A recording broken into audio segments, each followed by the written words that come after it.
preguntas previas que ustedes me enviaron, que tienen muchos tópicos y muchos puntos adicionales. Eh, Así que voy a empezar a comentarles y si tienen alguna duda a través del chat me lo pueden hacer saber y el doctor Barreto me interrumpe para expresar esa duda sobre alguna diapositiva que les vaya presentando. A mí me gusta siempre contarles de entrada que el coronavirus es un virus RNA que vive en los animales, habitualmente en los murciélagos, y bajo estas circunstancias se considera una zoonosis. Este coronavirus es transmitido a través de animales superiores que favorecen su adaptación al hombre. Y en algunos escenarios, este virus puede transmitirse de manera más o menos eficiente, generando cierto grupo de pandemias.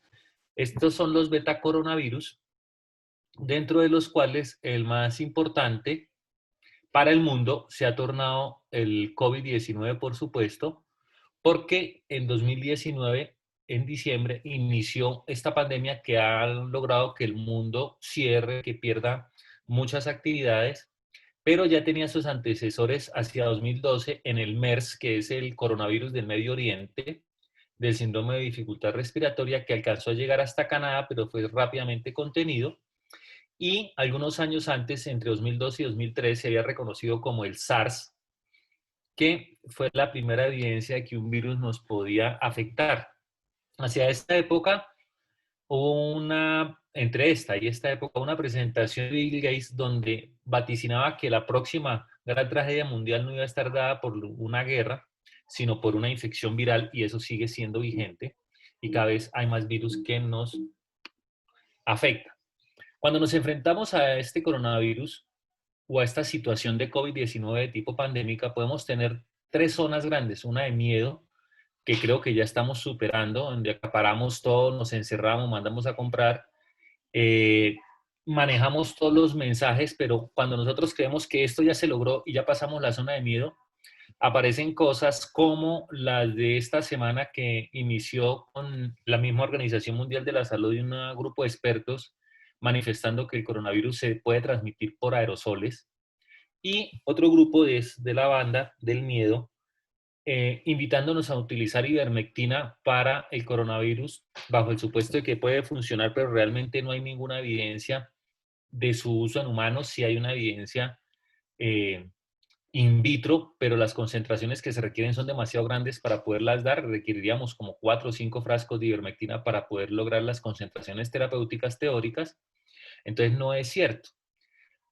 Algunas personas hemos entrado en la zona de aprendizaje, donde empezamos a validar cada cosa, la sopesamos y la manejamos con cuidado, manejamos el control de las autoridades y empezamos a entender que nosotros mismos tenemos que generar este control, manejamos nuestras emociones para contenernos y enfrentarnos al riesgo, tomamos mejor conciencia de la situación y somos capaces de actuar con más calma para generar una zona de crecimiento donde encuentro un propósito en esta pandemia, pienso en los demás y busco cómo ayudar, pongo toda mi energía en resolver problemas y en no en convertirme en otro problema. Entiendo que esto va a pasar en algún momento y que no va a ser eterno, pero que tenemos que llevar un tiempo, manejamos la rabia y somos más empáticos y reconocemos nuestra situación con valor y con esperanza de que esto va a salir adelante. Entonces la idea es invitarlos a estar en esta zona de crecimiento y evitar entrar en las zonas de pánico con la información. Esta pandemia va a ser terrible, estamos en esta primera ola entrando en Colombia, donde se van a requerir gran cantidad de recursos de salud en unidades de cuidados intensivos.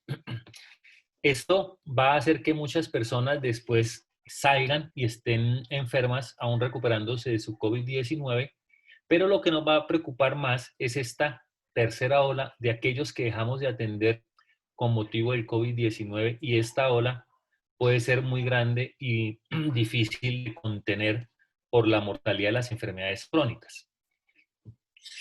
Sucesivamente a este periodo, nosotros nos vamos a encontrar en este entorno, donde vamos a tener trauma psíquico porque vamos a ver a nuestros compañeros caer, enfermarse, algunos entrar a las unidades de cuidados intensivos, tendremos culpa y dificultad mental que tenemos que resolver, habrá un gran desgaste económico y, por supuesto, un desgaste médico con un burnout que no nos va a permitir salir fácilmente de esta situación. Entonces, tenemos que prepararnos tanto física como psicodinámica como económicamente para enfrentar, y nosotros vamos apenas aquí, en este proceso, y falta todo esto. Entonces, tenemos que ser capaces de enfrentarnos a esta situación de la mejor manera. La proyección para Colombia en febrero de 2020 es que la pandemia, si no hacíamos nada, pues se iba a llevar a una gran cantidad de enfermos a mayo de 2020 y se subiría a 122.000 casos, ¿cierto? Perdón, eso es para abril de 2020. Llegaría a 122.000 casos con necesidad de hospitalización de 36.000 personas en unidad de cuidados intensivos y aproximadamente 4.500 muertes a no hacer nada. Pero si cierro todas las universidades y colegios, pues podríamos disminuir. Si hacíamos cuarentena total, pues tendríamos para esa época 5.700 casos, 1.176 requerimientos de UCI y solamente 213 muertos. Nada de esto sucedió. Pero si ustedes ven, hasta ahora Colombia está llegando a esta zona 3 meses después de las proyecciones. Entonces, podemos decir que hemos hecho mucho, que hubiéramos querido hacer más, mejor confinamiento o un confinamiento más inteligente, pero lo hemos logrado. De tal manera que en esta otra proyección se creía que si seguíamos un modelo español, el 13 de abril tendríamos 56.000 casos, cuando en realidad tuvimos 5.300, muy parecido al modelo coreano. Y el número de muertes, pues, estaría cercano para el 13 de abril a 4.089, que es lo que tenemos justamente en este momento. Por tanto, las proyecciones realmente funcionaron y esta es nuestra realidad publicada al día de ayer. Lamentablemente no tengo los datos del día de hoy porque salieron un poquito tarde, pero esto es referencia al día de ayer con 130.000 casos. Hubo 5.000 casos más el día de hoy, con una variación de 4.144 respecto al día anterior, y hoy hubo 5.000 casos nuevos. O sea, la pandemia realmente se ha estimulado. De los casos, de estos 128.000 casos, de los activos hay 70.000 casos, recuperados 53.000 y fallecidos 4.500. La tasa de letalidad para Colombia es de 3.5%, pero si empezamos a ver la solicitud de ustedes de expresar qué está pasando en Bogotá, nuestra tasa de letalidad está por debajo de la tasa de letalidad en Colombia en 2,3%. Y estos son los picos. Nosotros tuvimos mucho miedo del día sin IVA, que fue este, y realmente sí se incrementó un poco la curva, la tendencia, pero no fue de manera significativa. Ustedes ven, esta es la proyección de cómo veníamos y esto fue la afección del día sin IVA. Sí, este es el primero y este es el segundo día sin IVA. Así que realmente el impacto, si bien existió, no fue extremadamente grande como tuvimos nosotros el miedo que se reflejaría aquí en esta época del 7 de julio. En Bogotá, en este momento tenemos 40.000 casos confirmados, que equivalen como al 30% de la población general, si contamos que en Colombia hay 128.000 casos. En el mundo hay 11 millones de casos, ¿cierto? En esos pues podemos encontrar que graves son realmente muy pocos, apenas 2.3%, la mayoría están recuperados, y síntomas leves, perdón, aquí hay unos casos recuperados y más de la mitad son casos leves, ¿cierto? La mayoría están atendidos en casa y solo el 7%, 6.6%, han requerido hospitalización o atención en unidades de cuidados intensivos. La mayoría de personas pues tienen un antecedente, una historia de contacto con una persona asintomática. Y lo más importante es las localidades donde se está presentando con mayor frecuencia. Y aquí tenemos que cerca de 7.500 del total de casos de Bogotá están en Kennedy, pero la otra localidad que apunta de manera muy significativa, perdón por esa interrupción, pero están hablando del ministerio, no pasa nada, que sigue Suba y Bosa.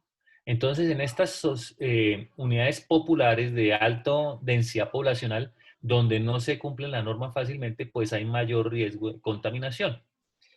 Aquí estamos replicando nuevamente el 2.3% de fallecimientos. Esta es la curva de fallecidos en Bogotá, donde se nota que hemos podido contener de manera significativa, Pero lo más importante es que mire cómo a partir de los 50 años ya la letalidad empieza a ser muy significativa por grupos de edad. Entonces, esto es muy importante.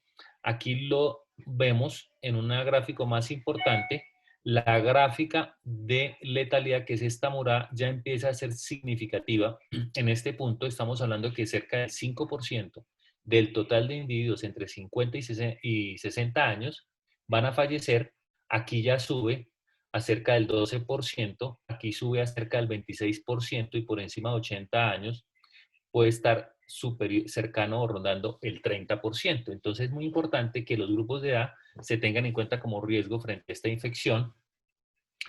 Aquí lo que tratamos de mostrarles es cómo 25% de las personas confirmadas por laboratorio son asintomáticas. Como les decía, la mayoría reconocieron, cerca de 60%, del 80% reconocieron una noción de contagio y por eso aquí empezamos el primer punto. La historia epidemiológica es más importante que cualquier otra cosa porque la mayoría de personas que han sido reconocidas positivas reconocen el contacto, pero 25% nunca tuvieron síntomas. Esta caída aquí que ustedes ven de julio de confirmación por laboratorio estas semanas es el retraso que tiene el laboratorio en informar el dato.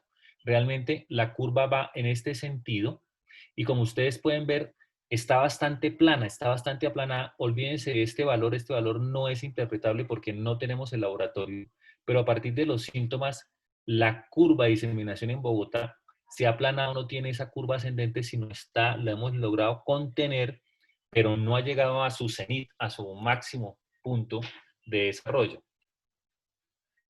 Lo que nos muestra es que las personas que dicen tener el virus o que nosotros como médicos decimos que tienen el virus, realmente la mayoría, cerca del 60%, son descartados por el laboratorio y 30% son confirmados. Estos son laboratorios pendientes, pero si sigue la misma distribución en Bogotá, perdóname 5 segundos, hago una cosa aquí para no interrumpirlos con mis chats que ustedes ven que son múltiples. Listo, perdónenme. Iba aquí. Listo, aquí iba. Perdonen un poco la interrupción. Ya saqué los chats del escritorio. Entonces aquí lo que les estaba contando es que si tenemos esta misma proporción, cerca de la tercera parte de personas que decimos que tienen COVID resultan ser positivos, los otros son negativos. No sabemos si es por el rendimiento de la prueba diagnóstica en nuestro medio o porque realmente estamos siendo demasiado sensibles. La mayoría de los diagnósticos se hacen en red privada, cerca de 60% y otro 40% en la red pública. Y aquí está que solo 20% de todas las muestras tomadas, no ya aquí de los sintomáticos, sino de las tomadas realmente, son positivas. ¿Listo? Esto es lo que estamos tratando de mostrar en esta diapositiva en Bogotá. Y entonces cuando me preguntaban, ¿dónde vamos? Esta es la curva de proyección para Bogotá, ya no es la curva para Colombia, sino el diseño epidemiológico para Bogotá. Estos son los 3 escenarios de enfermedad de momentos activos y esto está al día, al día 9 de julio de 2020 y establece que para ese punto se calcula que deberíamos tener 1.069 pacientes en UCI, tenemos 903. Y en hospitalización general deberíamos tener 3.160 y tenemos cerca de 4.000. Entonces, lo que nos está diciendo esta curva a este punto es que estamos iniciando hasta ahora el ascenso de la curva. Veníamos aquí y esto ya se disparó, entonces vamos a seguir aquí y más o menos a mediados de agosto tendremos nuestro máximo pico y caeremos ya en septiembre. Entonces esta es otra curva que ustedes están interesados en saber. ¿Y dónde vamos? Pues vamos en la mitad de la subida. Nos falta esta mitad hasta que lleguemos a este pico de 6.000 pacientes hospitalizados y cerca de 2.000 en unidades de cuidados intensivos. Por eso es que ustedes escuchan que la alcaldesa pelea tanto y dice que necesita sus unidades de cuidados intensivos. Es por esto, porque la proyección para Bogotá se está presentando muy cercana a la realidad. O sea, estamos apenas desfasados en cerca del 15% sobre los datos esperados. Tenemos 81% de ocupación en las unidades de cuidados intensivos disponibles para COVID. Estas son las que están en total disponibles y esta es la ocupación real. Entonces, cuando nosotros programamos cirugía, pues tenemos que ver en qué estado vamos a estar. Estas son las habitaciones disponibles para los adultos, que son las habilitadas, cerca de 5.000 y privadas y 1.300 públicas. Ocupadas están 4.406 de las privadas y 1.033 de las públicas, de tal manera que dejan una disponibilidad muy pequeña de camas en todo el sistema de salud bogotano. O sea, estamos a punto de desbordarnos y si hemos de devolvernos, estamos en la punta. Entonces usted ve que estamos aquí, nos falta todo esto. Y mire cuánto tenemos disponibles. O sea, tendríamos que estar en la mitad de ocupación y estamos en el 80% de ocupación, o sea, no hay casi disponibilidad en lo que existe. Y aquí está la idea de que Bogotá representa el 32% del total de casos del país, por tanto, eso es lo que existe actualmente. Entonces ustedes dicen, bueno, ¿y eso a mí cómo me afecta? Pues ya vamos a revisar. Esta es la comparación de Bogotá con otras ciudades en casos por millón de habitantes. Entonces ustedes ven toda esta cantidad en Santiago de Chile, Nueva York, Madrid, Brasilia, y nosotros estamos casi en el séptimo lugar con 5.000 casos por millón de habitantes. Y en fallecidos por millón de habitantes, Nueva York, Madrid, Guayaquil, Santiago de Chile, Lima tienen mucho más, especialmente hago referencia a Lima y a Guayaquil, porque en estas ciudades liberaron el uso de ivermectina para la población general, que es lo que está diciendo ahorita el alcalde de Cali, la gobernadora del Valle, diciendo que con ivermectina va a suplir todo el sistema de salud que no está cumpliendo adecuadamente. Esto es lo que hicieron estos alcaldes y mire, tienen más mortalidad en Guayaquil y en Lima que nosotros aquí en Bogotá, que tenemos apenas 115 muertos por millón de habitantes. Eso lo que nos está diciendo es que no es necesario implementar políticas populistas como usar ivermectina, sino mantener el aislamiento físico, el tapabocas y la higiene de manos. Y esto es la tasa de transmisión en Bogotá del virus, el RO, o la tasa con que un individuo contamina a otro. En Bogotá está en 1.3, más o menos, hasta 1.8, pero está muy bajito cuando empezamos en cerca de 2.5. Este era nuestro promedio al inicio, o sea, lo bajamos a la mitad, a pesar de nuestro mal comportamiento como ciudadanos, como personas del común, pues la tasa de transmisión se mantiene baja, o sea, se impacta de manera significativa en Bogotá. Después de esto que ustedes me han pedido decir, bueno, ¿y cómo estamos? ¿Cómo está la pandemia en Colombia, en Bogotá? Les quiero contar cómo se comporta uno frente a este coronavirus. Este señor que se llama Li Wenlian, 34 años, ya fallecido, es el famoso médico chino que notificó a las autoridades, mejor dicho, a la población en general, que existía una nueva enfermedad que producía síndrome de dificultad respiratoria del adulto, que no sabían cómo se llamaba. Lo trataron de silenciar las autoridades, pero eso se les desbordó a China. Y pues todos supimos de esta pandemia que nos venía, pensamos que nos iba a llegar más tarde. Nosotros pensamos que el mes entrante estaría llegando a Colombia, pero no, llegó mucho más rápido. Y lo que él nos enseña es esto, cómo se utiliza mal un equipo de protección personal. Este es un doble tapabocas, un respirador con un tapabocas adicional. Miren las dos cosas y se lo puso al revés. Y este mal uso de los elementos de protección personal favorecieron, que no digamos que son los culpables, de que este doctor Li Wenlian se contagiara el 26 de enero al valorar a una paciente por oftalmología, recuerden que él era oftalmólogo, por consulta externa, sin ninguna manifestación clínica, de 72 años que estaba en fase presintomática, o sea, antes de iniciar los síntomas, y no tuvo los elementos de protección personal, se contagió y terminó falleciendo 36 días después. Entonces, nos enseña dos cosas. Si no usamos los elementos de protección personal adecuadamente, nos vamos a contagiar de personas que no tienen síntomas hasta este momento. Algo que les quería resaltar es, en Bogotá, actualmente, el 8% de los taxistas son positivos para COVID-19. El 6% de la población de Kennedy testeada y Bosa es positiva para COVID-19. Y el 3% de la población de Unicentro es positiva para COVID-19 cuando han sido testeados. Entonces, tenemos una alta frecuencia poblacional de pacientes con COVID-19 que pueden estar presintomáticos o ser asintomáticos. Este caso del Diamond Prince es muy importante. El Diamond Princess es un barco que zarpó por el Pacífico el 4 de febrero. tuvieron un caso de coronavirus y se aislaron. Eran 3.700 personas con 2.700 pasajeros y 1.000 tripulantes. La tasa de transmisión fue mucho más alta al inicio que la de Colombia. Se esperaba que con esta tasa de transmisión 79% de todos los tripulantes de este barco se contagiaron, que era casi 3.000. Realmente se contagiaron confirmados 700 y fallecieron 800 personas. De tal manera que se cree que se evitaron 2.227 casos y 17 muertes. Pero al inicio de esta conferencia me hicieron una pregunta. ¿Y cómo hace uno para saber que esto va a suceder y que va a caer el pico? Y resulta que lo que nos está mostrando la situación del Diamond Princess, que es como una caja de in vitro de investigación epidemiológica, es que la verdad solamente el 25 al 30% de las personas, 25% expuestas, se van a contagiar. Y es más o menos lo que está sucediendo en Italia y en España, como más adelante les voy a mostrar. O sea, ese contagio poblacional no es para todos, a pesar de que sea muy contagioso, o no nos vamos a dar cuenta. Parece que está sucediendo, que está ocurriendo, que muchas personas asintomáticas que adquirieron el virus y se dieron cuenta por una PCR positiva, nunca desarrollan anticuerpos, pero no tienen riesgo de infectarse nuevamente, o sea, desarrollan una inmunidad celular. Y otras personas que estuvieron en contacto con el virus desarrollaron inmunidad y ni siquiera dieron una manifestación clínica, ni pasó nada.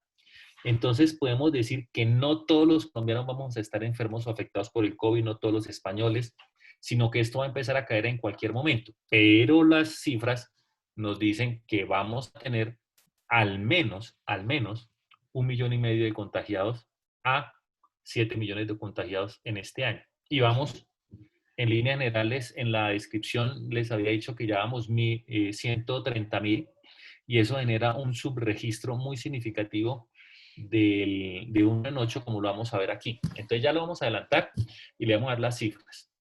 Cuando una persona se enfrenta al virus, puede infectarse, no desarrolla síntomas, la mitad no desarrolla síntomas y se recupera de manera inmediata.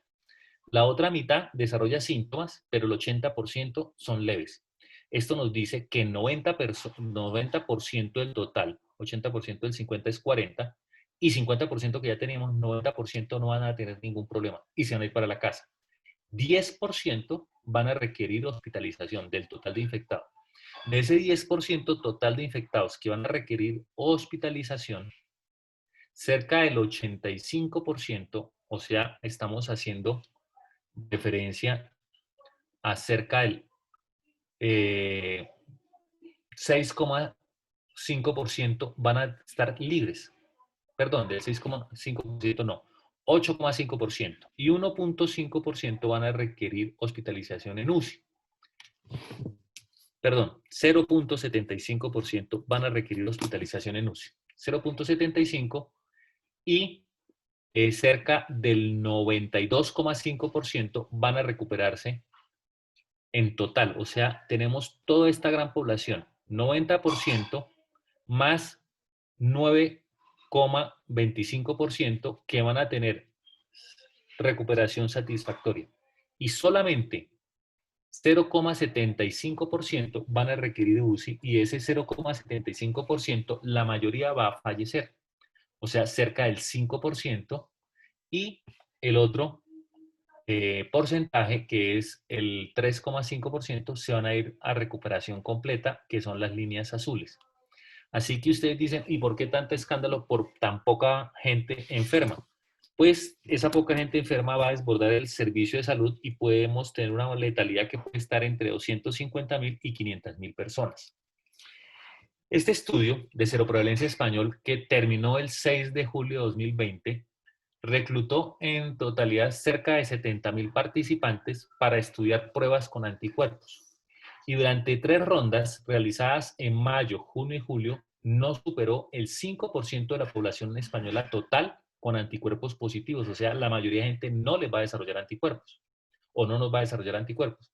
España tiene una población bastante similar a la colombiana y con estos estudios nos dice que cerca de 2,5 millones de personas estuvieron en contacto con el virus.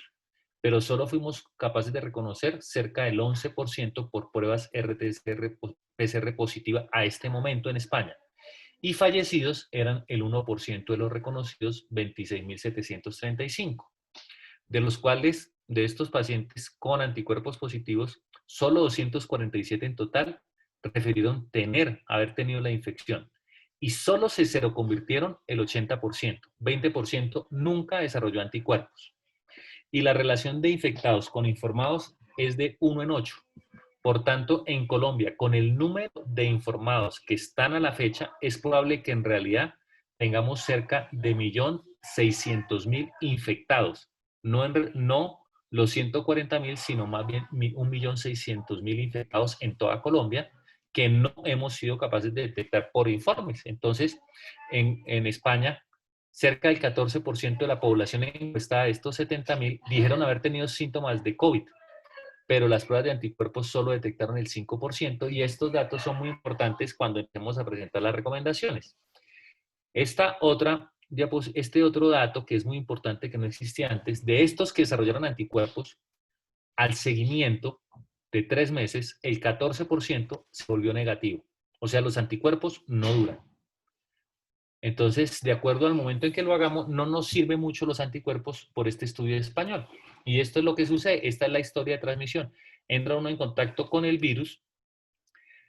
A los 4 días inician los síntomas con un pico a los 7 días. En este momento la carga viral empieza a ser detectable en la nasofaringe y después se empieza a descender.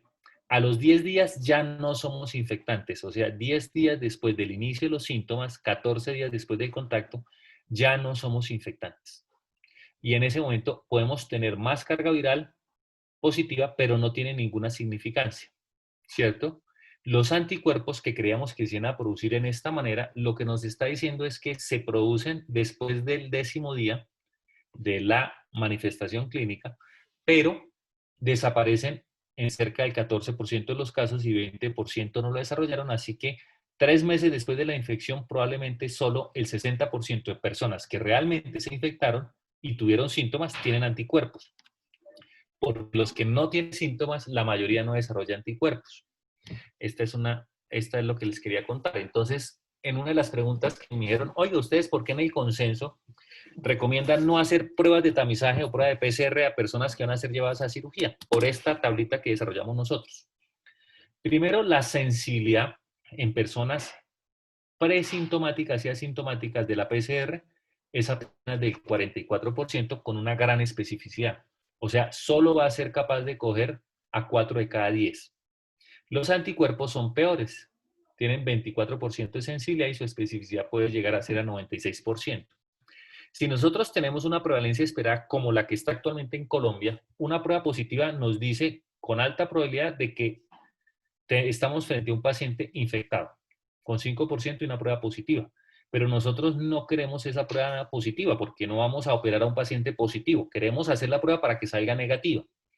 Y en ese escenario, si sale negativo, reduce la probabilidad del 5% al 3%.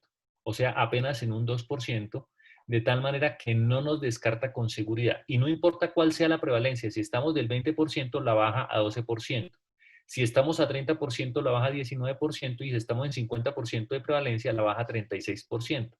Por tanto, una prueba negativa no es de ayuda para decir que una persona no tiene la infección y es seguro llevar a cirugía con esta RT-PCR. Por su parte, los anticuerpos se comportan mucho peor y disminuyen muy bajito, del 5% al 4%, 20% a 16%, 30% a 25% y 50% a 44%. Si usted quisiera coger un individuo positivo en este momento en Colombia, con una prevalencia de 5%, tendría que hacer 45 pruebas para detectar uno positivo de PCR y 83 pruebas para detectar uno positivo por anticuerpos. Con aumento de la prevalencia, cuando la mitad estén infectados o haya prevalencia del 50% de la población, que realmente nunca la vamos a tener y nuestro rango va a estar entre el 20 y el 30%, vamos a tener que hacer entre 7 y 11 pruebas para detectar uno positivo. Por tanto, no nos ayudaba mucho. Y ya les había dicho que el estudio español demostró que 14% de las personas que ellos encuestaron tenían síntomas y solo 5% desarrollaron anticuerpos y menos del 0,5% tuvieron PCR positiva. Entonces no nos ayuda eso. La encuesta es lo que nos va a ayudar. Y 80% de las personas actualmente reconocidas como con PCR positiva tienen historia de contacto. O sea, una buena historia de contacto nos ayuda mucho más que cualquier otro examen. Entonces, la recomendación nuestra es decir cuál es la utilidad de las pruebas en pacientes asintomáticos con contacto positivo. En este caso, sí es favorable hacerle una prueba de PCR de entre los 7 a 14 días del contacto. Fuerte a favor porque nos va a ayudar a detectar el caso positivo en el 25% de los casos. 25% de las PCR que se hacen son positivas, son en personas asintomáticas bajo esta premisa. Entonces, esta es una recomendación del consenso. Hacer pruebas diagnósticas moleculares solo si se tiene historia de contacto positivo a los 7 a 14 días. Y las pruebas serológicas en trabajadores de la salud asintomáticos con contacto estrecho servirían solo 14 días después del contacto y no sirve para decir que una persona puede volver a trabajar o no, solo para saber si probablemente estuvo en contacto si la PCR es negativa. Y en los trabajadores de la salud que también me mandaron a preguntar, ¿qué hacemos con ese que tiene contacto estrecho y desarrolla síntomas? Pues nada, sigue un algoritmo diagnóstico, completa 10 días de aislamiento desde que inicia los síntomas y de esos 10 días debe estar por lo menos con 72 horas sin fiebre y sin síntomas respiratorios o con los síntomas, con mejoría significativa de los síntomas respiratorios. Entonces, el trabajador de la salud que tiene contacto estrecho y desarrolla síntomas, hay que hacerle el seguimiento y una PCR con el inicio de los síntomas, 10 días de aislamiento. Si no desarrolla síntomas, a los 14 días de contacto, una PCR nos puede ayudar, una prueba de anticuerpo nos puede ayudar. Y para programar cirugía vale la pena hacer pruebas diagnósticas. Entonces nosotros seguimos insistiendo por la tabla que les acabamos de mostrar, no realizar pruebas diagnósticas en pacientes asintomáticos previo a la realización de procedimientos quirúrgicos de emergencia, urgencia y cirugía electiva urgente, dado que su resultado no afectará las decisiones quirúrgicas. En cirugía electiva no urgente, en este momento la cirugía electiva urgente se recomienda aplazarla al máximo porque vamos a tener pacientes de mucho riesgo. Se recomienda no realizar pruebas de detección de anticuerpos previo a procedimiento quirúrgico. Ahora, ustedes dicen, vamos a hacer cirugía electiva no prioritaria. Hay que hacer una buena encuesta y explicarle al paciente que pues no hay una prueba que le permita descartar con seguridad el diagnóstico. Y para programar cirugía electiva, entonces, ¿cuándo se puede hacer una prueba PCR? La recomendación que nosotros dijimos es en cirugía electiva esencial, o sea, aquella que no se puede aplazar. Y se recomienda hacer la PCR a estos pacientes cuando tengan más de 70 años, una ASA mayor o igual a 3 y la cirugía selectiva mayor o oncológica. ¿Y por qué dijimos esta recomendación con tanta fuerza a favor? Por este estudio, que es la colaboración Surgery, que realizaron en Estados Unidos, Inglaterra, Europa y los países del norte con un país asiático. Recogieron 1.129 pacientes, 235 hospitales, con 1.200 colaboradores. Y ellos se encontraron que 26% del total de sus pacientes tenían un diagnóstico de COVID-19 positivo, o sea, 74% fue después de la cirugía. El 94% de estos casos los confirmaron por TAC o por el laboratorio, por PCR, ¿cierto? Siendo lo más frecuente la PCR y después la tomografía. 74% de estos pacientes tenían indicación de un procedimiento de emergencia, de los cuales 55% tenían enfermedades benignas, los otros tenían 25% cáncer y 20% era trauma. 33% de los casos fueron gastrointestinales y los otros eran ortopédicos y cardiotorácicos. ¿Qué les pasó a estos pacientes? En el seguimiento de mortalidad a 30 días fue 23.8%, 24% de los pacientes fallecieron. Por cirugía electiva, 24.8% de los pacientes tuvieron una mortalidad cercana al 20%. El 75% de los pacientes que fueron llevados a cirugía por una emergencia tuvieron una mortalidad cercana al 26%. La mayoría de los pacientes tuvieron complicaciones respiratorias y esto les llevó a una mortalidad de 8.100 perdón, la mayoría de los pacientes que tuvieron complicaciones respiratorias, 51.2%, tuvieron una alta mortalidad. Sin complicación respiratoria, la mortalidad fue 9%. Y esas complicaciones respiratorias tuvieron neumonía, con una mortalidad de 40% muy significativa, síndrome de dificultad respiratoria en el 15%, pero la mortalidad ya subió al 63%, y una forma de soporte ventilatorio con una mortalidad de 41.9% por necesidad de reingreso a este soporte ventilatorio. Y lo más importante es que los mayores de 70 años tuvieron mayor riesgo de morir, no importa si la cirugía era menor, de emergencia menor, electiva mayor o emergencia mayor, cuando se comparaba con los menores de 70 años. Entonces miren aquí el riesgo de mortalidad de tener frente a una cirugía electiva menor en mayores de 70 años es cercano al 20%, mientras que en menores de 70 años puede ser tan alta como el 7%. Esta colaboración de cirugía dice, ojo, tenga cuidado porque va a tener mucho riesgo. Y los mayores riesgos fueron mayores de 70 años con 2.3 veces el riesgo, ser hombre con casi 2 veces el riesgo, una asa de 3 a 5, entre 3 y 5 dicen ellos, con 2.5 veces el riesgo, y la cirugía de cáncer con cerca de 1.5 veces el riesgo.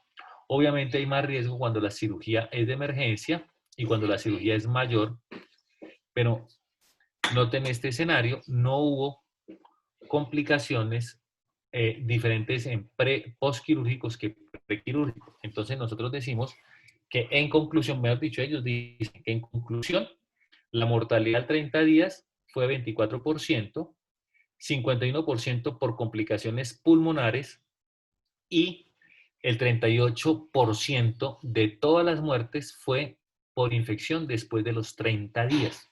Entonces nosotros recomendamos que se tenga mucho cuidado con la programación de cirugía y si no es necesario operar al paciente mayor de 70 años, es mejor no operarlo porque cualquiera de estos casos nos puede incrementar la mortalidad y una prueba de PCR no nos asegura que realmente el paciente no tenga el COVID. Entonces, eso hace referencia a la programación de cirugía.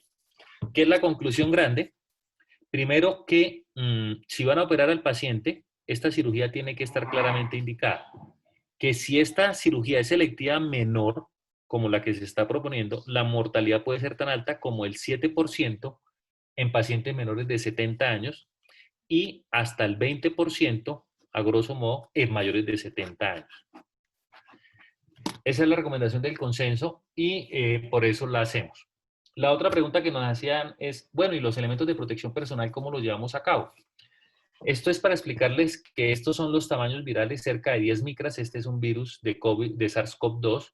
Este es un virus de influenza, tiene el mismo tamaño y se comportan de la misma manera. Y este es un bacilo tuberculoso que es 5 veces más pequeño.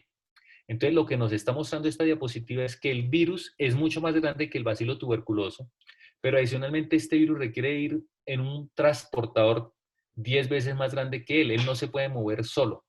Y el transportador que lo mantiene húmedo y protegido son las gotas. Entonces, por eso decimos que se transmite por microgotas, no por por aerosoles. A pesar de que ya hay un grupo de científicos expertos que nos están diciendo que sí se transmiten por aerosoles. Aquí lo que estamos tratando de mostrar es el estudio de aerosoles, cómo la tos dispara gotículas a 10 metros por segundo y puede diseminar estos agentes hasta 2 metros. Un estornudo lo lleva hasta 6 metros y un suspiro lo lleva a 1.5 metros. Pero el secreto más grande es que las microgotículas o lo que llamamos aerosoles se diseminan más o menos en esta condición a 50 centímetros de distancia, no más allá en una persona sin tapabocas, cuando se está hablando. Y entonces, este artículo es para mostrarle el soporte sobre el cual los autores están diciendo ahora, ojo, tengan cuidado porque el virus se transmite por aerosoles. Y lo que hicieron ellos fueron mediciones físicas de personas a los que veían a ver cómo se transmitía. Y aquí tenemos una persona sin tapabocas, digamos que está enferma, con otro individuo que no tiene ningún nivel de protección y esta es su diseminación. Entonces ustedes pueden ver que sus espacios a más de 1 metro de distancia apenas se logran tocar. Y esto es muy importante porque la distancia es el mayor efecto protector. 2 metros de distancia protege, 1 metro no protege. Miren, aquí estamos a 1 metro y cómo todo se mezcla. A 2 metros no hay esta mezcla. Pero si usted usa tapabocas, esta protección se va a hacer mucho más notoria a 2 metros de distancia. Y cuando está con un respirador en el 95, este sigue transmitiendo los mismos, pero este individuo ya no tiene toda esa diseminación de aerosoles tan grande. Y la máscara elastomérica tiene el mismo punto. Por tanto, este estudio publicado en esta investigación medioambiental, Environmental Research, lo que nos dice es que usar una mascarilla y tener 2 metros de distancia ya protege suficientemente. Y por supuesto, no importa si usted utiliza mascarilla, si tiene a menos de 1 metro de distancia, esta persona lo va a contaminar. Pero si los dos tienen protección, que aquí no lo está mostrando, ¿cierto? Su partícula de gotas va a estar a esta situación. Entonces, pues los aerosoles, estos aerosoles de pequeña distancia de los 50 centímetros tienen importancia en recintos cerrados y no ventilados. ¿Cuáles serían estos recintos cerrados y no ventilados? Una cabina de avión. Entonces, en esta, un individuo sintomático puede generar partículas y estas partículas de la persona infectada diseminarse por el aire acondicionado y afectar a toda esta población enferma. Si usted tiene una protección en 95, pues se supone esto lo va a proteger y eso es lo que ellos están proponiendo en el recinto cerrado. En un carro con aire acondicionado y ventanas cerradas, pues el aire acondicionado no lo va a proteger contra gotículas porque no tiene ese sistema de filtro EPA, simplemente es un filtro común y silvestre y las gotículas van a estar circulando dentro de ese carro con aire acondicionado. Entonces vamos a estar contaminados. Por favor, no compartan los carros, es lo que le trata de decir esta diapositiva.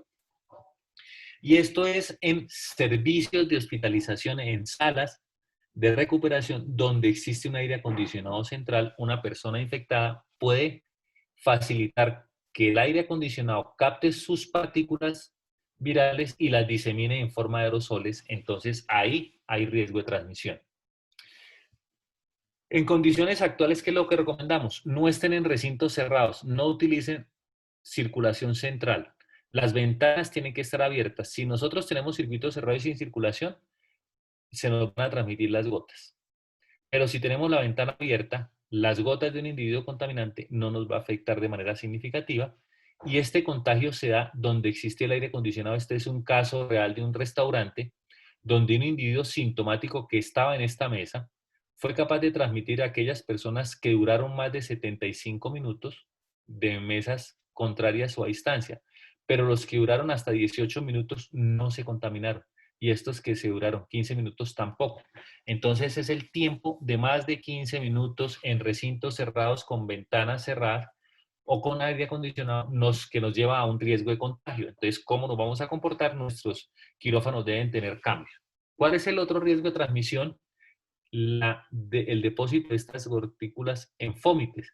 Y entonces nos preguntamos, ¿dónde están los fómites? Ahorita les decimos dónde están los fómites.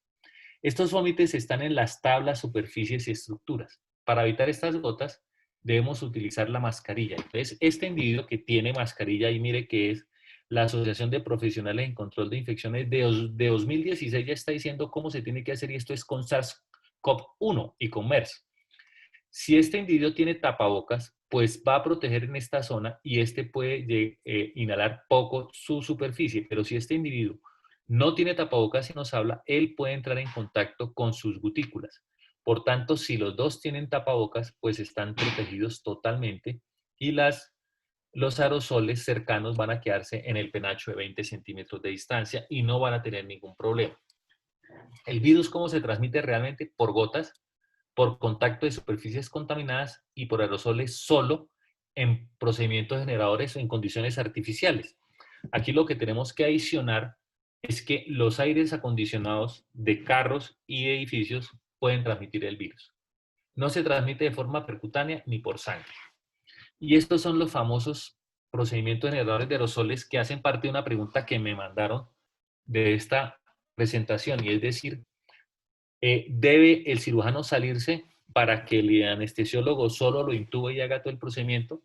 Pues realmente Se usa mucho en los quirófanos, pero no tiene ninguna importancia porque la intubación orotraqueal favorece la transmisión de aerosoles, el sistema de succión antes de intubar al paciente, la nebulización antes de intubarlo, claro que sí, la máscara de oxígeno que ustedes utilizan con bolsa de bambú para ventilarlo, entonces también produce aerosoles. Entonces todo esto va a generar aerosoles y los aerosoles van a durar en ese medio de circulación entre 20 minutos y 3 horas. O sea, ¿para qué se salen si usted no pueden esperar 20 minutos para programar una cirugía y tener al paciente 20 minutos anestesiado para poder entrar a operarlo? Eso es un factor de riesgo que los anestesiólogos manejan muy bien porque tienen 20 minutos de anestesia sin ningún acto quirúrgico. Entonces es un riesgo de seguridad del paciente. Entonces eso no tiene ninguna función realmente. Otros procedimientos generadores de aerosoles son la broncoscopia, la ventilación no invasiva y pasar una sonda nasogástrica. Esto sí que es importante y tienen que tener en cuenta eso. Si pasan una sonda nasogástrica ya generaron aerosoles. La reanimación cardiopulmonar, por supuesto que genera aerosoles, pero miren que las cánulas de alto flujo no lo generan, entonces no hay ningún problema. Pero reanimar a un paciente, por supuesto que sí. Cualquier cosa que requiera una reanimación, ustedes tienen que estar preparados para la generación de aerosoles. Les decía que entonces el contacto con el virus es muy importante y esto es lo primero. El virus fallece después de 56 grados centígrados de temperatura, entonces el calor seco o húmedo es útil para erradicar el virus, por eso debemos lavar todas nuestras batas a altas temperaturas o toda nuestra ropa. La otra cosa que es muy importante es que el virus puede sobrevivir en superficies y mire esto tan llamativo. En el papel, el virus no dura más de 30 minutos con altas cargas, ¿cierto? No dura más de 30 minutos, pero en madera, en ropa, en los lentes, puede durar entre 3 a 6 horas en la ropa y 2 días en las gafas, en los lentes que nosotros utilizamos para corregir nuestra visión. Y esto es también muy importante porque en las manillas de acero de las camas, en las tablas de notas de anestesia, puede durar hasta 2 días. Y en las máscaras, que esto es lo que más me interesa, en las máscaras, en los respiradores, puede durar entre 4 y 7 días. En la superficie externa de la máscara, mire, el virus está presente al 7º día. Entonces, un respirador N95 no se puede quitar y volver a poner si lo van a volver a utilizar hasta 7 días después. O sea, al 8º día ya lo pueden usar, antes no. Y en el aerosol, que es lo que les hablaba yo, de que una vez se produzca el aerosol, de acuerdo al sistema de ventilación del quirófano, puede durar suspendido hasta 3 horas sin ningún problema en un recinto cerrado y se puede cultivar ese virus. El azul es el SARS-CoV-1 y el azul es el SARS-CoV-1 y el rojito es el SARS-CoV-2, o sea, ellos viven tranquilamente en los aerosoles cuando uno los produce. Entonces, ¿cuáles son los elementos de protección personal que debemos utilizar? Pues básicamente son la higiene de manos, los guantes, la mascarilla quirúrgica o el respirador de acuerdo al momento en que estemos, protección ocular, careta o monogafa, bata de protección antifluido o delantal impermeable si hay muchas gotas, el gorro y unas botas o zapatos cerrados, no más. ¿Con qué podemos desinfectar? Con cualquier cosa. Esto es para mostrarles que aún el jabón de olor o el jabón cosmético puede erradicar el virus en 5 minutos y no más. Los antisépticos todos funcionan bastante bien. Los guantes no deben ser dobles, solo uno es necesario, no se requiere doble guante, a menos que la cirugía así lo indique, porque en algunos casos, cuando el paciente tiene sífilis, tiene hepatitis B o SIDA confirmado, se recomienda el doble guante, pero por el virus del COVID-19 no se necesita. La mascarilla es eficiente y la escafandra no se recomienda. Esta capucha no es recomendable y ya le vamos a decir por qué. Entonces, en esto, lo que nos dice es que quitar los elementos con dobles guantes, pues puede ser un riesgo que no se controla. O sea, esto básicamente les dice a ustedes que van a contaminarse con 2 guantes, con un guante, de la misma manera. Entonces, no les sirve ponerse doble guantes para el COVID-19. Esto estamos hablando de COVID-19 exactamente. La mascarilla quirúrgica funciona cuando no generamos aerosoles, pero si generamos aerosoles necesitamos respirador que es tan eficiente como una máscara elastomérica de media cara o de cara completa. O es tan eficiente como un respirador de estos con aire purificante detrás, que sirve para el virus del ébola. O sea, cualquiera de estos tres le va a funcionar exactamente igual y no necesita en un procedimiento o frente a la generación de aerosoles. No se necesita nada más. Y si no se generan aerosoles, una mascarilla quirúrgica. Hay diferentes formas de respiradores N95, pero esta diapositiva es para decirles que si usted utiliza un respirador valvulado, debe poner una mascarilla encima. Si no, no le sirve para nada. Entonces, todos los que tengan válvula deben ir con mascarilla porque esto protege al que usa el respirador, pero no protege al que está enfrente del que usa el respirador y ahí se pueden generar respiración y contaminación. Estos tapabocas de tela tejida es para decirles que si utilizan velcro, pueden ser tan buenos como un respirador N95. Entonces, en caso de desabastecimiento, se pueden utilizar mascarillas con una capa de velcro con una protección hasta el 99%. Entonces, esto es muy eficiente con esto que se llama velcro. Esta diapositiva es para mostrarles que la protección ocular es parte fundamental, pero de las salpicaduras no lo va a proteger contra los aerosoles. Sirve para las salpicaduras y entonces lo más importante es que esta sea única. Puede ser ajustada, una pantalla ajustada al tapabocas, una visera, unas gafas con protección lateral, que es lo más importante, o unas monogafas que se peguen a los ojos intensamente. Cualquiera de estas le puede servir. Entonces ustedes tienen que escoger cuál les permite mejor visión y utilizar esa.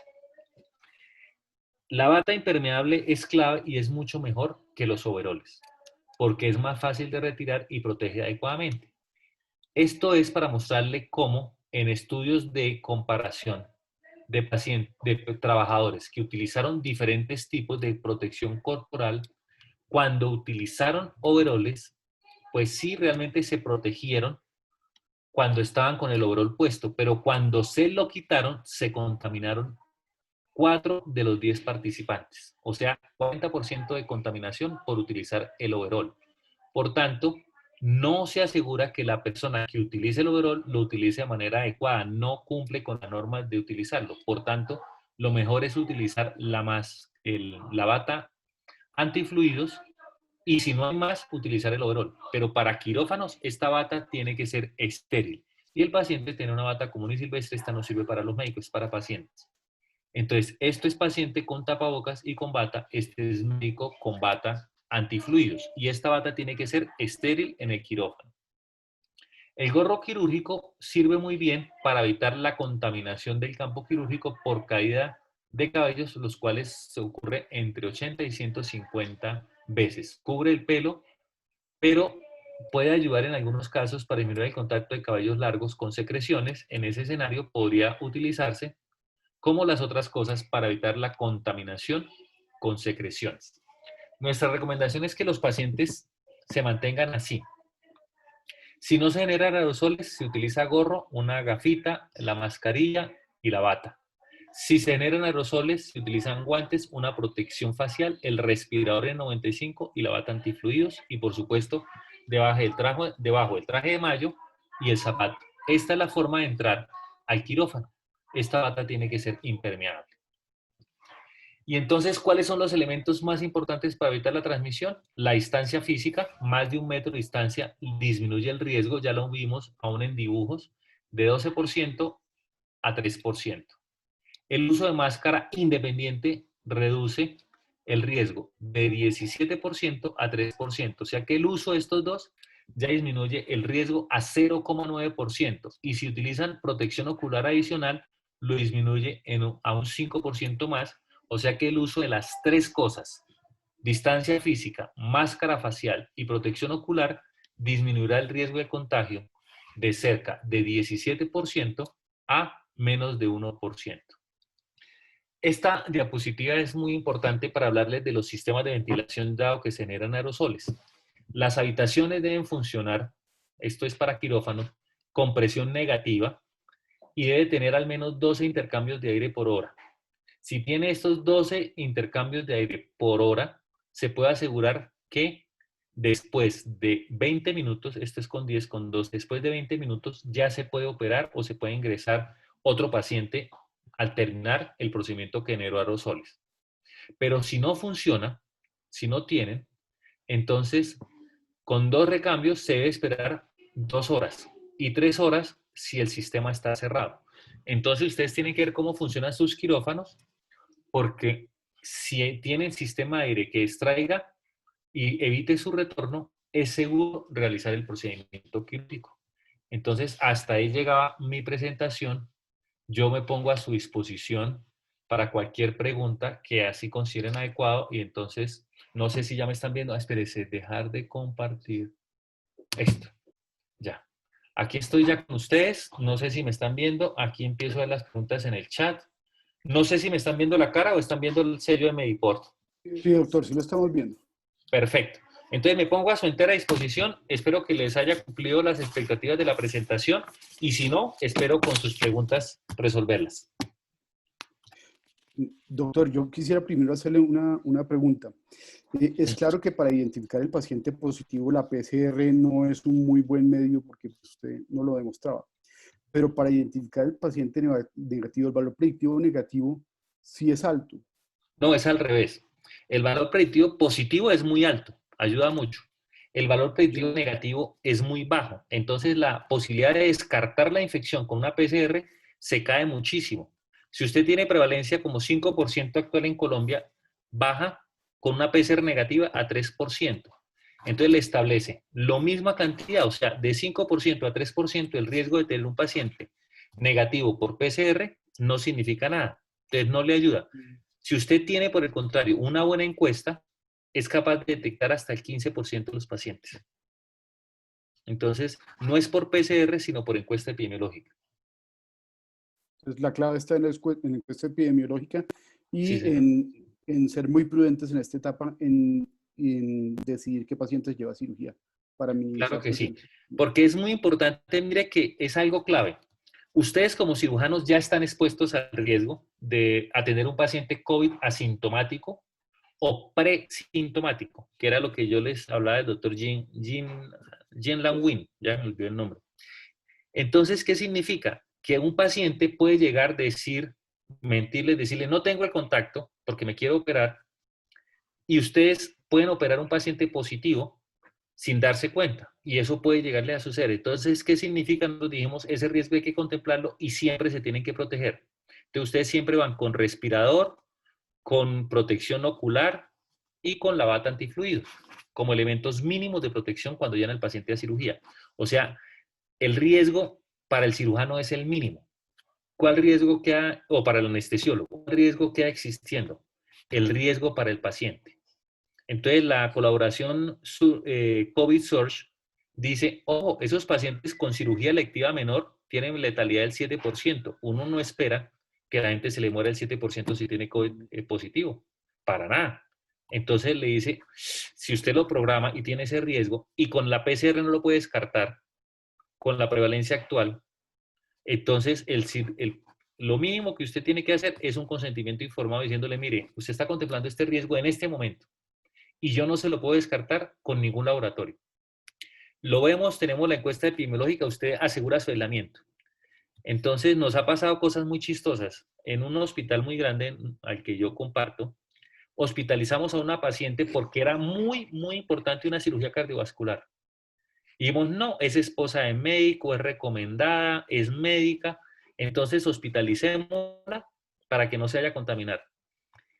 Iván completó 10 días de aislamiento y me preguntaron, a mí me llamaron, oiga doctor, es que hoy está usted de turno infectólogo, ¿qué hacemos? Le dije, yo no lo hubiera hospitalizado, pero hágale una PCR. La PCR le salió positiva, se contagió en el hospital. Entonces no sabemos cuándo va a suceder eso. Bueno, ¿qué ¿Con qué más? grado de prevalencia empieza a ser tranquilizante para poder volver a cirugía con cierta normalidad? ¿Qué Yo creo porcentaje? que el momento de retornar a la cirugía tranquila es cuando la curva empiece a bajar. Cuando ya la mayoría de gente, como yo les estaba diciendo, aparentemente solo el 25% de la población va a ser susceptible, lo que no sabemos es cuál, ¿cierto? Entonces, cuando ya lleguemos al pico epidemiológico y ya tengamos, empecemos la caída como sucedió en España, como sucedió en Italia, que ya sucedió. Entonces ya tuvieron su pico, no, hicieron la cuarentena después. Y ya empezaron a abrir todo, empezaron a encontrar que no aumentaron la frecuencia de COVID, porque ya la gente como que tiene o inmunidad de rebaño, ya estuvo en contacto. Entonces ya en ese momento va a ser muy seguro. Este momento es muy delicado. Era seguro antes de que llegáramos a este punto, era bastante seguro y era bastante tranquilo. Y algunos cirujanos me llamaron la atención y me dijeron, ay, ¿usted por qué nos manda a operar? Le dije, operen ahora, es el momento, pero ya no. Ya en este momento, como estamos en una zona muy peligrosa y en la mitad de la subida.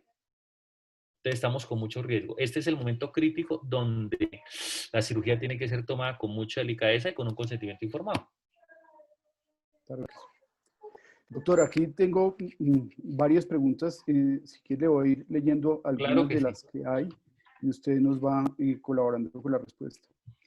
Nos pregunta el doctor Jacobo Mubdin, buenas noches. Entonces, si existe riesgo de contagio en los aviones, ¿por qué el Ministerio de Transporte y el gobierno quiere iniciar vuelos llegando al pico de la pandemia? Yo no entiendo. Yo no entiendo y esa es una dificultad muy grande porque eh, en este momento, no es recomendable viajar. Yo no viajaría ni loco por esa situación que le estamos explicando. Los filtros de los aviones no son EPA, ¿cierto? No son filtros medicalizados. Entonces, el riesgo de transmisión, bueno, mentira, depende de la generación del avión. La verdadera respuesta es depende de la generación. Aviones de menos de 10 años sí tienen filtro EPA. Aviones de más de 10 años no tienen filtro EPA. La validación es para aviones de más de 10 años. Otra pregunta que hace la doctora Sabrina Pinango. Y en el caso del ejercicio de la ontología, el uso de motores en el quirófano. Sí, eso es muy, muy importante. Nosotros estuvimos trabajando muchísimos con los odontólogos y todo lo que utiliza piezas de alta velocidad, la pieza de alta que ustedes llaman, produce aerosoles, ¿cierto? Esa producción de aerosoles los lleva a un riesgo extremadamente alto que obliga a varias cosas. Ustedes tienen que tener un sistema de extracción de esos aerosoles. Entonces pueden utilizar una extracción, cerrar toda la habitación, todo el consultorio, tienen que cerrarlo. Una vez cerrado todo el consultorio, ponen un extractor que saque el aire al medio ambiente. Ese extractor tiene que tener una potencia X que ya está determinada. Ellos tienen una fórmula, los físicos y los ingenieros ambientales, y le dicen que si tiene, le mide los recambios de aire. Si tiene más de 12, usted a los 20 minutos puede meter otro paciente. Hay un sistema de odontología que desarrollaron entre Ontosanitas y una empresa colombiana, que es una cápsula para el paciente.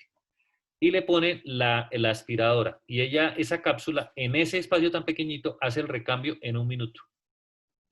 En un minuto le extrae toda la contaminación, usted ya no tiene aerosoles. A mí me parece muy bueno y así protege a los odontólogos. A los odontólogos de consenso no les gustó, no los convenció mucho, pero lo que yo vi en los ensayos físicos fue muy buena y ahí está, no me acuerdo cómo se llama la empresa, Tecniamérica, algo así. Y ya está validada y están presentándolo en la INVIMA. Entonces ahí está, esa es muy buena para los odontólogos. El doctor Aníbal Urueña pregunta, ¿qué opina del riesgo de la fibroscopia respiratoria? ¿Cómo es esa? ¿Cómo es esa? ¿Qué opina del riesgo de las fibroscopias respiratorias? Ah, sí. Hacer fibrobroncoscopia es un procedimiento generador de aerosoles en cualquiera de los sentidos. Meter una sonda nasogástrica genera aerosoles porque cambia la presión de la mucosa. Entonces, ahí, en ese escenario, usted utiliza todo el sistema de protección. Y lo que tiene que asegurar es el recambio de aire acelerado. La velocidad del recambio de aire es la que le determina cuándo es seguro que entre otro paciente. Ustedes ya están protegidos porque todos tienen respirador N95. Entonces hay que tener en cuenta que básicamente hay dos tipos de protección que uno tiene que tener. Uno, del contacto con las gotas. Ese contacto con las gotas ¿cómo nos protegemos? Con gafas, con gorro, si ustedes así lo quieren, cuando se usan procedimientos de alta, los odontólogos requieren gorro y escafandra, con gafas, gorros, la bata antifluidos y los guantes. Y todo eso va acompañado de higiene de manos. Eso es lo que usted necesita. Y en la mascarilla. Y para los aerosoles, lo único que lo va a proteger de los aerosoles es el respirador N95 o la mascarilla de alta eficiencia o la máscara elastomérica. O sea, contra los aerosoles lo único que nos protege es la mascarilla de alta eficiencia. Los aerosoles no se le pegan a la ropa. Los aerosoles no se le pegan al cuerpo, pegan al pelo. Entonces hay una confusión en lo que sucede con el odontólogo. El odontólogo tiene un gran problema porque su pieza de alta velocidad esparce gotas hasta 3 metros de distancia y esparce aerosoles. Entonces las gotas van a moverle por todos lados, por ello ellos deben tener una careta que los proteja de todas esas gotas que están disparando y tiene que tener un sistema de protección contra los aerosoles que se producen. Entonces tiene doble problema. El que hace la fibrobroncoscopia, simplemente contra el que se proteja contra gotas y aerosoles, basta. Pregunta lo mismo sobre la nasofibrolaringoscopia. Me imagino que es igual. Es igualito, o sea, no es el tiempo que dure el procedimiento, sino que ya se produjo aerosol y eso va a durar, o sea, el aerosol se produce en un segundo, una intubación no dura ni un minuto y el aerosol dura hasta 3 horas. Entonces es lo mismo. Listo. Otra pregunta sobre la protección ocular. ¿Las monogafas deben hacer un sello hermético alrededor de los ojos al realizar procedimientos generadores de aerosoles? No, las gafas sirven para las gotas. Entonces no se requiere que sea pegada, ni que sea como un buzo, ni como una máscara. No, simplemente cualquier gafa. Yo ando con unas gafas, como tengo gafas de corrección, encima me pongo unas gafas grandotas con protección lateral y ya. No, no se pegan nada, son superficiales, no son gafas tipo Google ni nada de esas cosas. Normal. Aquí hay un par de preguntas sobre el tema de los gorros para el uso. Ya usted creo que nos aclaró en la charla que simplemente es para proteger de las salpicaduras por líquido y no más, ¿no? El tema de los gorros. Exactamente.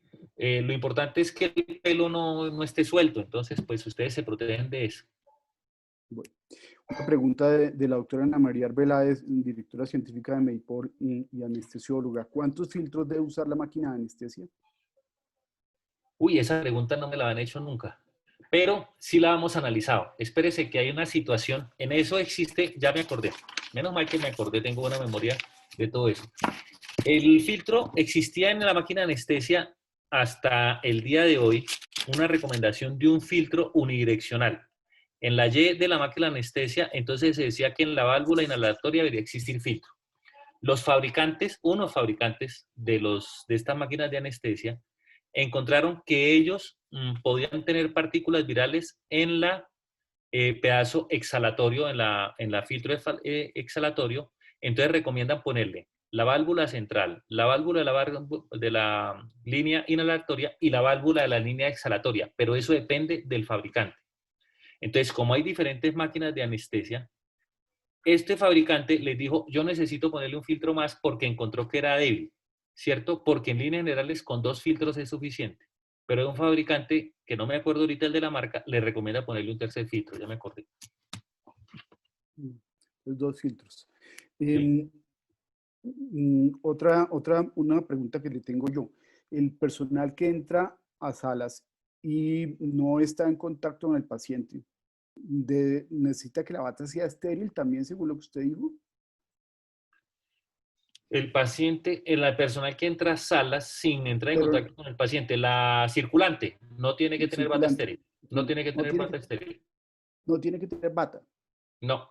o ni No, siquiera porque bata. la circulante no va a entrar dentro del área quirúrgica, sino va a circularle al anestesiólogo ni entra en contacto con secreciones. No necesita, y le circula también a la instrumentadora, no necesita sino la protección de la cara, el respirador en 95, porque si se le estuvo al paciente ya estuvo en contacto y en riesgo, y su equipo quirúrgico tradicional. Ya. O sea, no se tiene que vestir. Otra pregunta. Nosotros, en Medipro, una de las cosas que hemos hecho es que todo el personal utiliza N95 el 100% del tiempo del turno que está, para evitar estar manipulando la máscara, porque es uno de los sitios, uno de los momentos que ustedes dicen que es más riesgoso. ¿Es eso lógico? Independientemente si está en Depende. quirófano o O si está en los sea, corredores. la perspectiva del riesgo. Si esa persona va a estar expuesta en algún momento o tiene riesgo de estar expuesta a aerosoles, debe utilizar respirador N95. Una vez se lo pone, no se lo puede quitar ni para tomar onces, ni que va a tomarme un tintico, entonces me lo pongo en la cabeza, o me lo quito totalmente, o me lo bajo al cuello. Eso no se puede manipular, ¿cierto? Entonces, si le dio hambre, solo tiene una opción: quitárselo totalmente. Y después de quitárselo totalmente, tiene dos opciones: o lo bota o lo mete en una bolsa de papel hasta dentro de 7 días. No hay más. Ah, bueno, O también lo sea puede que esterilizar. se puede esterilizar en baja temperatura.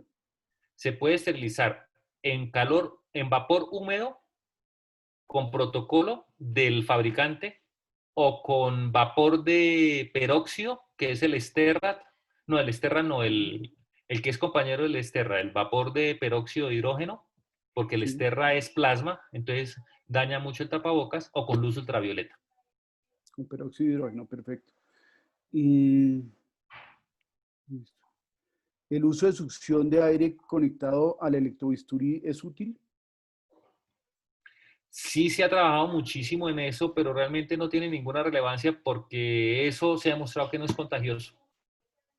O sea, Mm, esos vapores, esos aerosoles del campo quirúrgico ya se encontró que no eran contagiosos. Sí son aerosoles, pero no son contagiosos. Entonces lo puedo mm, utilizar por comodidad. mm. Aquí un doctor pregunta, ¿cuál es la recomendación final? ¿Mejor no hacer cirugía por ahora? Yo pensaría que es un absoluto no puedo darles, pero es recomendable no hacer a menos que sea estrictamente necesario. Entonces tiene que priorizarla y considerar si es electiva, mejor no la haga. Y si es dentro de la electiva prioritaria, entonces ustedes la hacen, la programan y programan al paciente. Si es electiva prioritaria de alto riesgo, ahí sí hágale la PCR para tratar de asegurar más la supervivencia, porque la mortalidad es muy alta, como prevención del riesgo de mortalidad del paciente, no como prevención de riesgo de transmisión. Ujú. Entonces, ustedes deciden. O sea, yo no puedo tomar las decisiones por ustedes, pero es de alto riesgo en este momento operar. Bueno. Otra pregunta, preguntan, ¿el N95 no valvulado requiere mascarilla quirúrgica adicional en presencia de aerosoles? No, esa es una cosa que se ha publicitado mucho, pero eso en un sentido diferente. Eso se recomendó porque se requería reusar el respirador. Entonces, para poder volver a utilizar el respirador, había que evitar que se manchara, porque si se mancha con gotículas o con partículas de algo, ya no puede volverse a utilizar más. Entonces se recomendó ponerse una máscara facial grande para que no se salpique, o ponerle una mascarilla quirúrgica para que no se salpique. Pero una vez usted termina con la mascarilla quirúrgica o con la máscara para que no se salpique el respirador, al manipular esos dos elementos, tiene que manejarlos como si los dos estuvieran contaminados, porque la mascarilla no protege contra aerosoles. Entonces, al usted respirar en el medio productor de aerosoles, los aerosoles se van a pegar en la superficie externa e interna de la mascarilla y en la superficie externa del respirador. Ujú. Una pregunta que hacen, y de pronto la interpreto yo un poquito, dicen, ¿el aire acondicionado debe estar encendido cuando damos anestesia general? Es decir, ¿la recirculación de aire de la sala debe estar prendida? Bueno, ahí tienen que tener dos puntos. El aire acondicionado, si usted tiene un punto de aire acondicionado, el aire acondicionado tiene presión positiva. Esa presión positiva tiene que determinar a dónde sale. Si sale a los pasillos, entonces usted está mandando aerosoles de la sala a los pasillos y todo el mundo está con exposición a aerosoles, hasta el Ujú. momento en que esos aerosoles salgan y se recambien en algún lado. Entonces, si el aire acondicionado tiene recirculación, o sea, tiene una cápsula, una cámara inferior que capte el aire, entonces ya ustedes tienen un riesgo muy grande de recirculación de esos aerosoles dentro de su misma sala. Pero si el aire acondicionado lo que hace es generar la presión positiva y tiene un sistema extractor al medio ambiente, está perfecto, con presión positiva y sin riesgo en los pasillos. Debe inyectar al menos un recambio 12 veces por hora. Mm. O, Sí, claro, se debe o- hacer 12 recambios por hora, pero tienen que tener en cuenta cómo funciona. Si es circulación central, están en peligro. ujú, ya. Y si es recirculado, mejor dicho, si está Si es recirculado. recirculado, están en la mala. Sí, no hay recirculación. Es decir, nunca se recircula y el que se toma pasa por filtro cepa, por lo menos en el caso nuestro. Perfecto. Em, ¿hay alguna diferencia entre operar un paciente en una clínica nivel 4 o en una institución únicamente ambulatoria sin servicio de hospitalización o urgencias? Depende del riesgo que usted prevea de requerir soporte en UCI, pero en líneas generales el COVID no modifica la necesidad de UCI posquirúrgica, es el acto quirúrgico el que en sí requiere la necesidad. Los pacientes que se infectaron por COVID y habían sido operados sí requirieron más frecuentemente soporte ventilatorio. Entonces, la teoría que existe es que existen dos golpes a ese tipo de pacientes. Uno es la cirugía que los golpea inmunológicamente, la anestesia, el trauma quirúrgico, y el segundo golpe es la infección por COVID. Entonces, esto llama la atención muchísimo, porque siguieron pacientes que se infectaron hasta 30 días después de la cirugía, y esos pacientes tuvieron mayor mortalidad. Entonces, un paciente que usted opera de cualquier condición debe pedirle que por favor se mantenga en el aislamiento por 30 días después de la cirugía.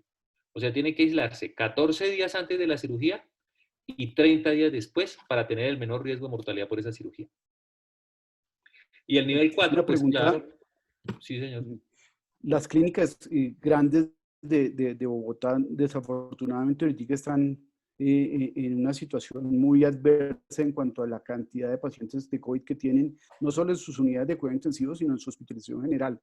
Sí Eso señor. no implica que llevar a un paciente sea más riesgoso a un sitio donde, digamos, hay tanto paciente COVID. Sí, claro.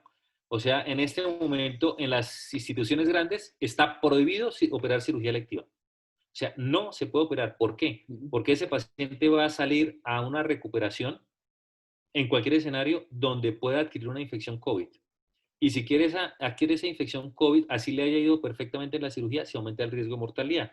Si usted está en una programación ambulatoria, usted tiene que asegurarse que ese paciente no haya estado en contacto con alguien COVID y no vaya a estar en los próximos 30 días, pero es mucho más fácil. Claro. Otra pregunta que hace el doctor Julio Torres. Los datos del estudio que mostró sobre la morbimortalidad en pacientes quirúrgicos fueron tomados en qué momentos de la pandemia, en los picos de cada país. En los picos. Esa era la diferencia y la dificultad que nosotros teníamos para interpretar esos resultados hace 2 o 3 meses, porque nosotros estábamos en un periodo de cuarentena y no teníamos el pico, pero ellos ya estaban en pico. Entonces, sí, esos pacientes son ahora, son de la hora colombiana o representan el hora colombiana. Una pregunta que hace el doctor Vallejo. Desde que reiniciamos cirugía, programamos más o menos 12 pacientes. A todos les he tomado PCR y ya me han salido 2 resultados positivos. ¿Eso, según su tabla, nos podría ya en una prevalencia del 30%? Pues depende. A esos pacientes le hizo encuesta epidemiológica, entonces sí Sí. puede suceder. Mire, en pacientes oncológicos, en un estudio que se está haciendo en el Instituto Nacional de Cancerología, el 11% ya eran portadores COVID, ¿cierto? El problema es qué tipo de contacto ha tenido sus pacientes, porque es muy probable que saliera positivo ya con que hubiera estado en un hospital, hubiera ido a tomarse exámenes, hubiera estado en otras consultas con otras personas, eso aumenta el riesgo como al 10%. O sea, un paciente de ustedes que en los últimos 14 días haya ido a un centro de salud, tiene 10% de probabilidad de tener COVID. Cualquiera de nosotros tiene 10%. Una pregunta, ¿la encuesta debe ser negativa para que el paciente haya estado aislado, pero su familia también debe haber estado aislada? Totalmente. La encuesta, como la recomendamos en el consenso, y de hecho yo solicité a Infectio que cambiara las líneas para que fuera mucho más fácil acceder a las actualizaciones. Ahora se pueden meter y ya la encuentra más fácil. Entonces, la encuesta nosotros la tenemos ahí bien diseñada y establece que nadie de la familia, nadie del trabajo y el paciente hayan estado en contacto con pacientes COVID, porque si no ya se perdió la tarea. Listo. Otra pregunta, ¿un purificador de aire con filtro EPA sirve para aclarar aerosoles en un espacio cerrado como una sala de cirugía? Ay, sí hay estudios que han mostrado que puede llegar a utilizarse. La dificultad es establecer la potencia de recambio de ese purificador de aire, pero sí se han utilizado y pueden hacer entre máximo 4 y 6 recambios de aire en un habitáculo de 4 por 4. ¿cierto? Ujú. Entonces, en un quirófano convencional se requerirían de 3 a 4 de estos aparatos. Ya. Mm, una pregunta, ¿usted recomendaría prender el aire acondicionado con una sala de cirugía durante el momento de la intubación? Yo preferiría, a menos que me aseguren que ese aire acondicionado tiene un sistema de circulación abierto y tiene un sistema de tracción que no mande ese aire para los pasillos, no prenderlo. Sí. Es decir, ningún sistema que recircule el aire dentro de la sala debe estar. Puede ser lo Y que que inyecte bote, y ni lo que bote el aire extraiga. hacia los pasillos. Sí, es como es normalmente por lo menos las que nosotros tenemos es así. Em, ¿Cuánto tiempo después de que el paciente estuvo infectado por COVID es seguro programar para la cirugía electiva? ¿Cuánto se debe esperar? Sí, Se debe señor, se llegar recomienda después de 14 días. Después de después de 10 días 14 ya días. está recuperado y 4 días más para el resto. ¿Y PCR negativa, una o No dos? se necesita, No se necesita. no se necesita. Ujú. Eh, a ver, otra De sería- hecho, ese es el paciente más seguro para operar, porque ya se supo que tuvo COVID, ya se recuperó el COVID, ese sí que valga la cirugía. Ese va a ser el ideal para después de la pandemia. claro. Hay instituciones donde se está reutilizando la N95 diariamente, máximo 7 días, y luego se eliminan. Eh, ¿Esto es adecuado? No, está mal. El reuso debe ser, puede ser hasta 5 veces, pero usted tiene que tener un kit de 7 días. Entonces usted empieza el lunes y termina el domingo. El otro lunes coge el del lunes anterior y le marca número 2. Espera hasta el otro lunes y le marca número 3. Espera hasta el otro lunes y le marca número 5 y espera hasta el otro lunes y le marca número 6 y se acabó. Número 5 y se acabó. 5 veces, ya no más. Ujú. Entonces usted en 35 días tiene que cambiar todo el kit. Cada 35 días. Utiliza 7 respiradores. Eh, Tengo muchísimas más preguntas aquí. Voy a hacerle algunas. Para cirugía laparoscópica, aparte de lo ya conocido, ¿hay alguna recomendación especial? No, señor. Se tenía mucho miedo al principio de que la cirugía abierta fuera de mayor riesgo que la laparoscópica, pero se ha encontrado que sí hay virus en la cirugía abdominal, pero que esos virus del tracto gastrointestinal no son contaminantes. Entonces todo el mundo andaba, no, que dice hay virus en la materia fecal, que hay virus en el peritoneo, pero no tienen mayor riesgo porque no se han cultivado. Entonces se puede hacer la laparoscópica normal. Otra pregunta aquí. ¿Cuál práctica es mejor? ¿Realizar la intubación del paciente con todo el equipo quirúrgico dentro de la sala y no abrir la puerta hasta 30 minutos después versus intubar al paciente solo con el anestesiólogo e ingresar todo el equipo quirúrgico después? El resto del equipo Así, yo les quirúrgico después. explicaba que no tiene ninguna importancia porque es que ya se produjeron los aerosoles. Entonces, usted no puede tener una paciente anestesiada 20 minutos para no hacerle nada. Ujú. Otra pregunta que dice, ¿se podría volar entonces con protección de N95 y obviamente en aviones modernos de menos de 10 años? Sí, eso es lo que dicen los físicos, lo que están explicando los físicos en ese dibujo, que hay que utilizar un respirador de 95 para viajar con seguridad o con una máscara elastomérica. Ujú. Preguntas sobre el riesgo de la escafandra, que usted no lo mencionó, pero no nos lo aclaró después. Perfecto. El riesgo de la escafandra y el riesgo de los overoles es que su manipulación, después de terminado el procedimiento, es la que confiere la transmisión del virus. Entonces, la escafandra que se cubre así, al retirársela, cuando la manipulan, puede contaminar su ropa, su traje de baño de manera inadecuada. Entonces, no recomendamos esa escafandra bajo ninguna circunstancia. Menos, en esto del COVID-19, menos es más. Entre menos cosas tenga usted que manipular, menos riesgo tiene de contaminarse. Y más fácil de quitar, mejor. Entonces, utilice lo menos posible, pero no que sea insuficiente. Hay tipos de cirugía, la cirugía sobre la vía aérea, como la que hace el otorrinolaringólogo, debería evitarse aún más que otros tipos de cirugías, como puede ser la cirugía de una rodilla. No, no tienen ninguna relevancia porque ustedes ya están protegidos y eso se van a generar aerosoles. La diferencia entre la cirugía de rodilla es que probablemente usted la pueda hacer con anestesia regional y realmente nunca se produzcan aerosoles, pero usted no sabe qué paciente de esos va a tener que intubar. Y entonces cuando usted tenga ahí anestesia y el paciente se le despierte o le duela y el anestesiólogo le diga, ay, lo voy a tener que intubar o reanimar, usted no puede irse a cambiar el respirador y se lo tiene que poner. Entonces es poco probable que el ortopedista o el grupo de cirugía ortopédica se exponga a aerosoles, pero tendrá el riesgo, entonces hay que protegerse. En cambio, es seguro que el grupo de cirugía de la vía aérea se exponga a aerosoles, por eso ya está protegido. Y esa protección es suficiente, o sea, no va a tener mayor peligro. El riesgo es para el paciente siempre, en general. El riesgo es para el Bien. paciente siempre. Ujú. Eh, Pregunta un anestesiólogo, el doctor Luis Fernando Rodríguez, ¿serviría colocar succión en el momento de la inducción anestésica colocada al lado de la boca del paciente durante la intubación?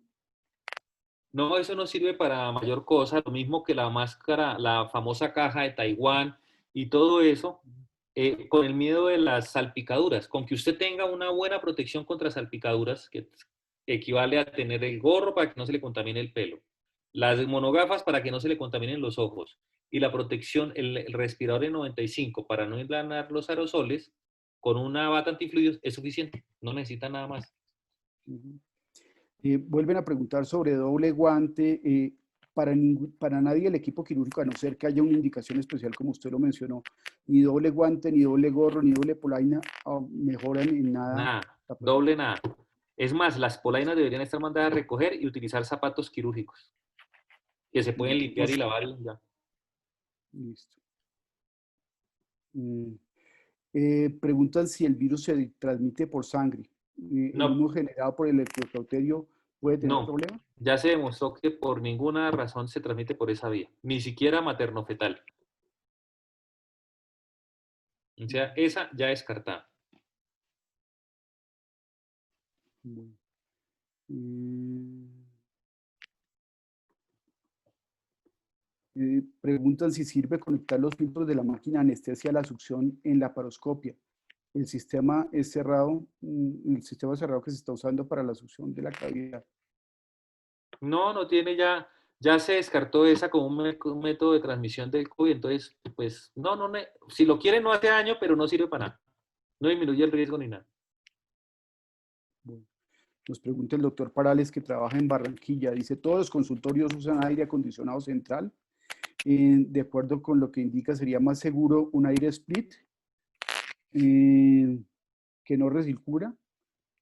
Siempre hay que asegurarse que no recircule el aire. El aire de recirculación es un peligro. Y menos si usted no sabe el mantenimiento de esos aires. Entonces lo mejor es abrir las ventanas o un aire de no recirculación. Sí. Entre paciente y paciente hay que cambiar los EPPs desechables. Entre paciente y paciente se quita la bata antifluidos o estéril, que es una bata estéril, la bata antifluidos debe ser estéril, los guantes y no más, no Mm. más. A menos que se le haya manchado el gorro o las gafas, no se requiere cambio. Ujú. El personal de recuperación debería también usar mascarilla N95. Si hay riesgo de que reanime ahí al paciente y vaya a tener que intubarlo, sí. Si ya está totalmente alerta y lo recuperan en la sala, no. Bueno, pregunta, se dice que debemos realizar una buena encuesta de tamizaje. ¿Cuál es la encuesta que nos recomienda para hacer? ¿Hay alguna establecida por ustedes? Sí, en el consenso tenemos la encuesta, ahí están los factores de riesgo más importantes, los relevantes, para que no se olviden y hagan la lista de chequeo prequirúrgica. Esa es la que recomendamos.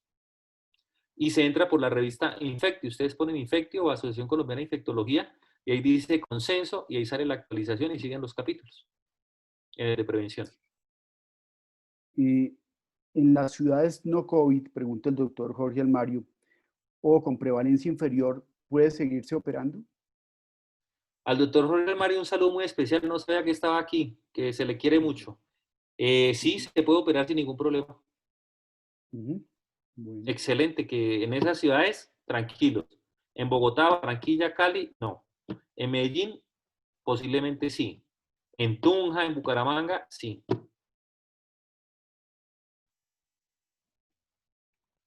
Bueno, un espectador pregunta que si se quita la N95 adecuadamente, la coloca en una bolsa, se lava las manos y no, ¿por qué no se la puede volver a colocar después si lo hace con el debido cuidado?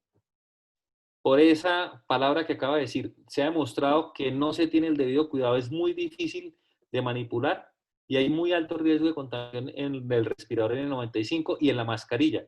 Parece algo súper sencillo, pero no se recomienda ni ponerse otra vez la mascarilla ni ponerse otra vez el respirador por el riesgo de contaminación. O sea, eso que está diciendo podría ser válido. Menos de la mitad de las personas lo hacen bien. Entonces, eso de apostarle uno a que yo sí lo hago bien y si no me está mirando, no le recomiendo. Ujú. Para esa situación, lo mejor es programen tener máscara elastomérica. La máscara elastomérica se puede limpiar, desarmar por todos lados, se demora 5 minutos, se va a comer su desayuno, ya quedó la máscara lista y se la vuelve y se la pone y quedó perfecto. Entonces, para esa función es mejor la máscara elastomérica. Ujú. Respecto al riesgo de los pacientes, no del equipo quirúrgico, ¿la anestesia regional o local disminuye en algo el riesgo? No se ha demostrado que tenga menor riesgo que sean los pacientes operados. Esa pregunta no nos la resolvieron, pero en principio no se ha demostrado. Parece que es el hit quirúrgico el que hace daño más que la anestesia. Pregunta doctora Natalia Linares, ¿no recomienda entonces que el trabajador de salud de rutina se tome pruebas de tamizaje? No, no es bueno. Es mejor hacer encuestas epidemiológicas siempre, porque es que ustedes han visto que los epidemiólogos y todo el mundo anda gritando pruebas, pruebas, hagamos pruebas. Cuando se hizo en estudios en países ricos eso, se encontró que hacer pruebas detecta tantos pacientes como hacer una buena encuesta epidemiológica y la tasa de transmisión entre los sectores hospitalarios donde se hicieron pruebas fue la misma que en las que se hicieron encuestas.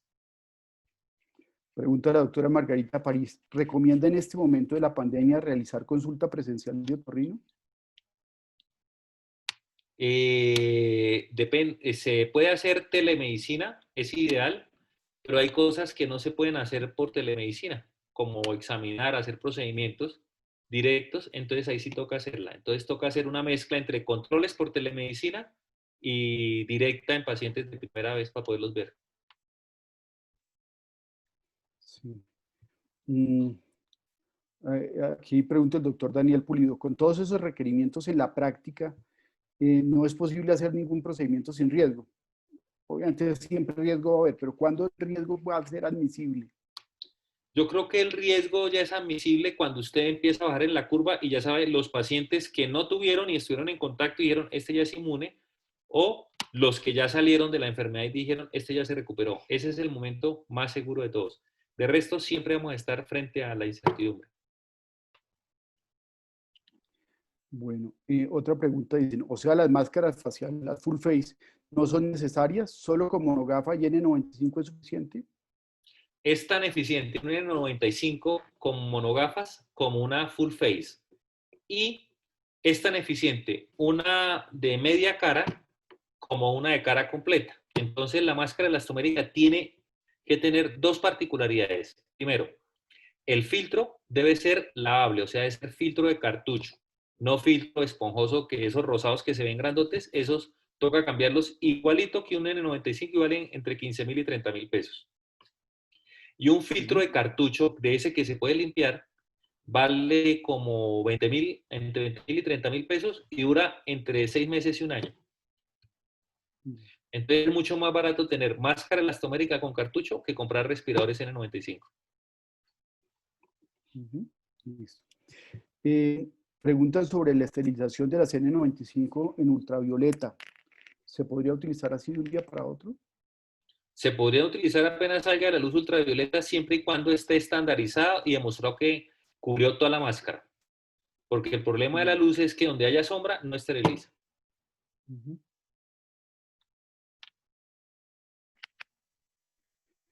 Em,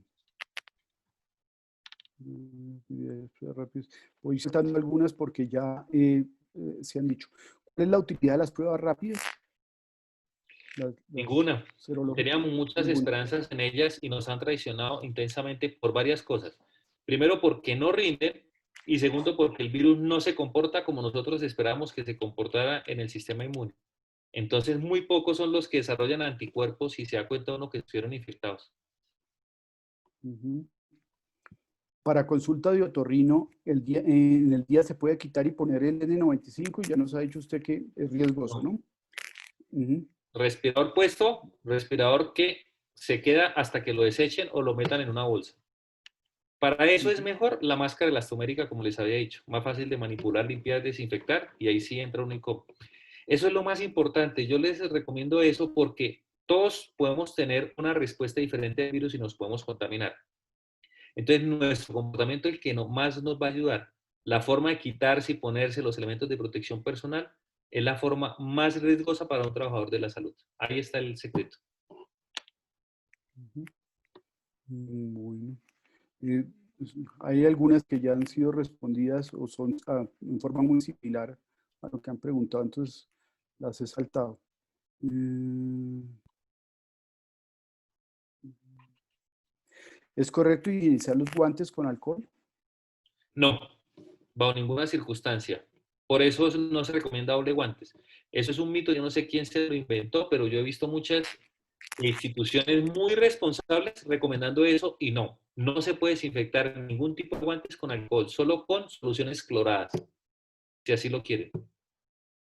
Por aquí a Elkin Murcia, un saludo a Elkin Murcia que no vi que es su pregunta, pero ya la respondí. Un abrazo también. Eh, ¿El Venturi de 6 a 8 litros por minuto genera aerosoles? El Venturi no genera aerosoles, ni la máscara de alto flujo. Eso es un mito. O sea, es mejor utilizar el Venturi y la mascarilla que intubar a un paciente. Bueno. En los espacios de recuperación, ¿qué distancia mínima debe haber entre paciente y paciente? 1.5 a 2 metros. Ujú.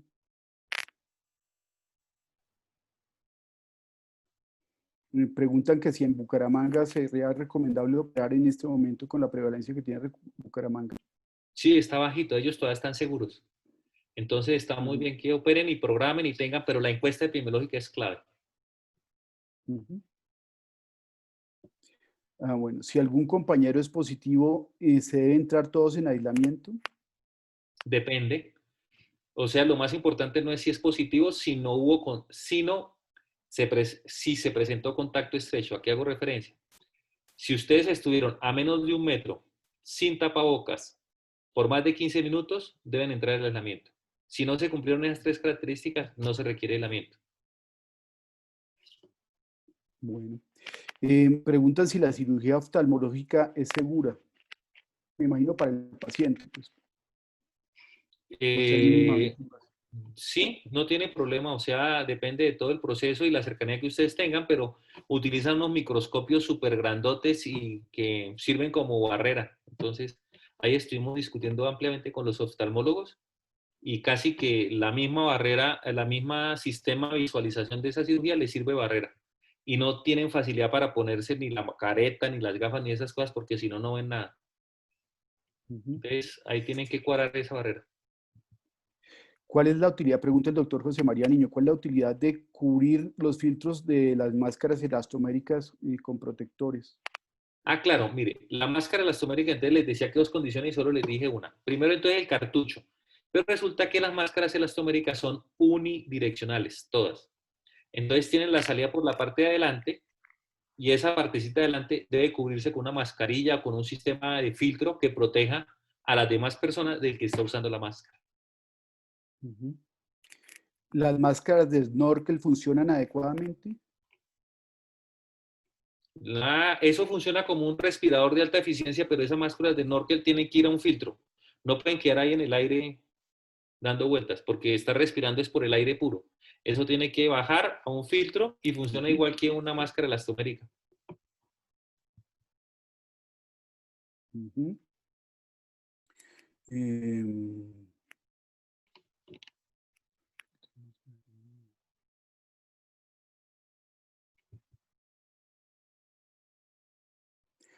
y contacto menor a 2 metros con EPP completos por más de 15 minutos se considera un contacto estrecho. No porque tiene los elementos de protección personal completo, entonces no hay problema. Em, ¿Usar mascarilla debajo de la full face es efectivo? No, por favor. La full face se debe utilizar pura, nunca una mascarilla por debajo. La full face se debe utilizar es la mascarilla para tapar el filtro de salida y es para proteger al otro, no hay que estar utilizando la full face, ella está protegida. ¿Qué opina de la presencia de estudiantes de pregrado, internos y residentes en el ambiente hospitalario? En este momento no, bajo ninguna circunstancia. Máximo internos como acompañamiento y mano de obra con todo el problema que tenemos, que la mitad de la gente se está yendo incapacitada para acompañar en el proceso, pero tienen que estar muy bien capacitados. Con base en todos los riesgos de la cirugía estética electiva con el contagio del COVID, ¿sería mejor aplazar estas cirugías para enero del 2021? Pregunta Sí, el sí doctor puede Juan aplazar Cohen. ya toca aplazar todo eso. Sí, Por lo señor. menos hasta que la curva empiece Vale. a descender. Pregunta el doctor Elkin Murcia. Hola, Carlos. ¿En los estudios mencionados contemplaron procedimientos bajo anestesia local? Sí, ya hemos discutido que no se habló de eso, pero parece que el golpe es por la cirugía. Y hola, Elkin. Eh, Creo que revisamos la gran mayoría de las preguntas. De pronto, me disculpa alguien si me salté la de ellos, pero pues buscaba que no repetir mucho las preguntas. Creo que es claro que ahorita del momento es un llamado a la prudencia, a hacer lo estrictamente necesario y ser muy cuidadoso en lo que se haga. Nos tranquiliza en cuanto a que el riesgo del trabajador de la salud, de los que trabajamos en estas áreas, es bajo si se utilizan los adecuados elementos de protección personal con estos pacientes, pero el Sí, riesgo de los pacientes es muy preocupante para el paciente, es ¿no? muy alto, eso se dio, no esperábamos que fuera tan alto y sí es alto. Bueno, no, doctor Savera, le agradezco muchísimo por habernos compartido toda esta sabiduría suya. Le agradezco a todas las personas que estuvieron unidas también por compartir y esperemos que salgamos de esto en las mejores condiciones posibles y ojalá los colegas que están de frente al manejo de los pacientes enfermos pues vayan lo mejor posible y con ellos pues para ellos los mejores deseos de que todo vaya muy bien porque se vienen unas semanas muy complicadas. Muy complicadas. Doctor, muchas gracias por su invitación, muchas gracias a todos. Me encantó ver nombres conocidos, al doctor Patiño y a todos los demás. Un saludo muy especial, que no alcancé a verlos a todos, pero vi nombres muy conocidos. Muchas gracias. Doctor, que esté Bueno, muy bien. muchas gracias a todos. Que estén muy bien, que Dale, descansen. Hasta luego. hasta luego.